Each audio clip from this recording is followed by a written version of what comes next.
Pemeriksaan terhadap MAS, anak berkonflik dengan hukum yang menikam ayah serta neneknya sampai tewas di Cilandak, Jakarta Selatan beberapa waktu lalu terus berjalan. Belakangan terungkap bahwa anak orang tua pernah membawa MAS ke psikiater.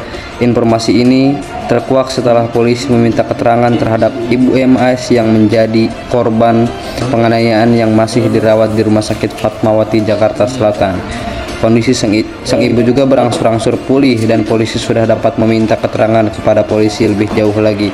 Sang ibu mengatakan alasan membawa MAS ke psikiater karena laporan dari sekolah tempat MAS menyemangkan pendidikan bahwa MAS sering tertidur di dalam kelas.